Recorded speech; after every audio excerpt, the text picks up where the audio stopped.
War breaking చూస్తూ ఉన్నాం. Iran పై మరోసారి అటాక్ చేసింది అమెరికా. కొన్ని రోజుల గ్యాప్ తర్వాత మరోసారి ఇరాన్ పై విరుచుకుపడింది. ఇరాన్ లో అణు కేంద్రాలు ఉన్న కీలక నగరం ఇస్ఫహాన్ పైన అమెరికా భీకర స్థాయిలో విరుచుకుపడింది. ఆయుధ నిల్వలు ఉన్న ఓ డిపో పైన బంకర్ బ్లాస్టర్లతో దాడి చేసింది. దీంతో అక్కడ భారీగా మంటలు చెలరేగాయి. అటు ఈ దాడికి సంబంధించిన వీడియోను అమెరికా అధ్యక్షుడు ట్రంప్ తన ట్రూత్ సోషల్ మీడియాలో పోస్ట్ చేశారు.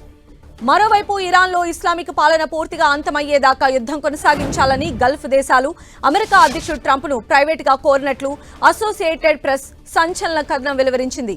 ప్రస్తుతం జరుగుతున్న యుద్ధంతో ఇరాన్ ఇంకా పూర్తిగా బలహీన పడలేదని ఆయా దేశాలు భావిస్తున్నాయని తన కథనంలో పేర్కొంది. ఈ విషయంపైన ట్రంప్తో మాట్లాడిన దేశాల్లో Saudi Arabia, UAE, Kuwait, Bahrain దేశాలు ఉన్నట్లు సమాచారం.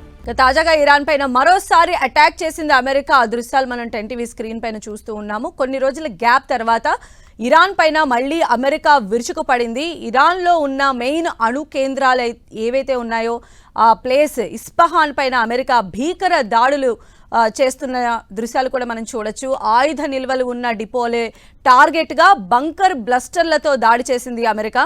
అక్కడ భారీగా మంటలు కూడా చెలరేగుతున్న దృశ్యాలు చూడొచ్చు. ఆ వీడియోను అమెరికా అధ్యక్షుడు ట్రంపే తన ట్రూత్ సోషల్లో కూడా పోస్ట్ చేయడం ఇక్కడ గమనించాలి. మరోవైపు ఇరాన్లో ఇస్లామిక్ పాలన మొత్తం అంతమయ్యేదాకా కూడా యుద్ధం కొనసాగించాలని అమెరికా అధ్యక్షుడికి గల్ఫ్ దేశాలు ప్రైవేటుగా మాట్లాడుకున్నట్టుగా కూడా మనకు తెలుస్తోంది.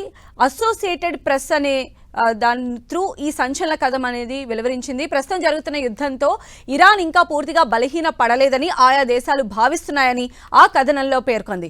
ఈ విషయంపైన ట్రంప్తో మాట్లాడిన దేశాల్లో మెయిన్గా Saudi Arabia, UAE, Kuwait, Bahrain దేశాలు ఉన్నట్లుగా సమాచారం.